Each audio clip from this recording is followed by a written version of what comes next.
ক্ষমতার যে মানে আন্দোলন যেটা আছে সেটা নিষ্পত্তি হবে রাজপথে এবং এটা কারো হাতে নাই, বিএনপি জামাত কারো হাতে নাই, রাজাকারের পুত্রদের হাতে নাই, কন্যার হাতে নাই, একেবারে সব জায়গাতে। জাস্টিস শামসুদ্দিন চৌধুরী মানিক, আপনি আমার নামটা ভালো করে উচ্চারণ করতে পারেন না নাকি? এটি থেকে বোঝা যাচ্ছে যে আপনি আমার প্রতি আক্রোশ নিয়ে এখানে বসেছেন। আমি যেটা বলেছি ঠিকই বলেছি, এবং আপনার প্রতি যেটা আপনি আমাকে অপমান করেছেন, আমার নামটা পর্যন্ত আপনি ঠিক মতো উচ্চারণ করতে পারেন না। আপনার লজ্জা হওয়া উচিত। এবং রনি যেটা বললো, আপনি এমন ভাব দেখাচ্ছেন যে আপনি একাই সেই টেলিভিশনটা দেখেছেন। আমি যখন বললাম আমিও দেখেছি, তারপরে আবার আপনি আমাকে বারবার উস্কানি দিচ্ছেন যে আমি দেখেছি কিনা। তার মানে আপনি একাই দেখেছেন, আর কেউ দেখেনি। শোনেন রনি, কালকে যে না উত্তেজিত হওয়ার কারণ হচ্ছেন আপনি আমাকে উত্তেজিত করছেন, মানে এমন ভাব দেখাচ্ছেন যে আপনি একাই দেখেছেন, আমি দেখিনি। এবং পুরো বাংলাদেশ দেখেছে না, পুরো বাংলাদেশ দেখেছে, বাংলাদেশ আর এখানে আসেনি, তাই তো? আমি তো দেখেছি। আমি কি অন্ধ ছিলাম? অবশ্যই আপনি বাংলাদেশে। তাহলে আবার আমি যখন বললাম আমি দেখেছি, তারপর আপনার অ্যাঙ্কার হিসেবে আপনার চুপ হয়ে যাওয়া উচিত ছিল। আপনি আবার আমাকে খোঁচাচ্ছেন। শুনেন, এইখানে আমরা গত কয়েকদিনে কি হয়েছে, তারা কি ধরনের সহিংস হয়েছে, এটা কি কারো দেখার বাকি আছে?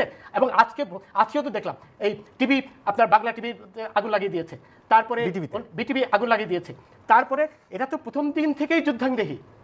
সুতরাং এখানে তো বলার কিছু নেই। এবং পুলিশের দায়িত্ব পুলিশ অনেক ধৈর্য দেখেছে। পুলিশ যদি ধৈর্য না দেখাতো, আজকে আমাকে আপনার এখানে আসতে 2 ঘন্টা লেগেছে। 2 ঘন্টা লাগার কথা নয়। তারা যেভাবে জনজীবনে যারা শুরু করেছে আর তাণ্ডব শুরু করে দিয়েছে, তখন পুলিশের অবশ্যই দায়িত্ব আছে এদেরকে উৎখাত করার। এখানে রনি অনেক সুন্দর কথা বলেছে। রনি বলেছে যে আমি আওয়ামী লীগকে রিপ্রেজেন্ট করি। রনি খুব ভালোভাবে জানে, অন্য কেউ জানুক না জানুক, যে আওয়ামী লীগের আমি 2 পয়সারও বেনিফিশিয়ারি না।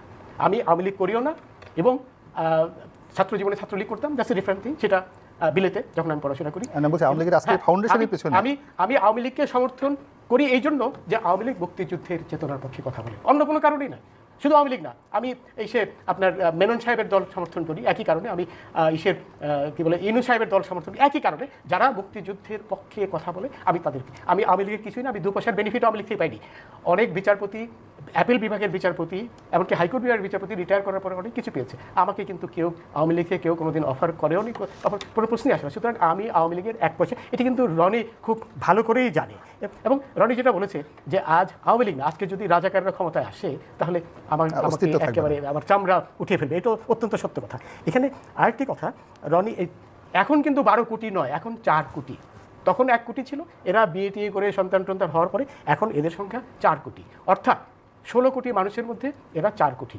দেখুন একটি কথা, এই পরিসংখ্যানটা কোথা থেকে নিয়েছেন যদি একটু বলেন? এই পরিসংখ্যান আমরা সমস্ত পরিস্থিতি বিবেচনা, শোনেন, বঙ্গবন্ধু 11,000 আপনার রাজাকারকে বন্দী করেছিল, বুঝলেন? আরও বেশি বন্দী করেছিল, শেষ পর্যন্ত 11,000 ছিল।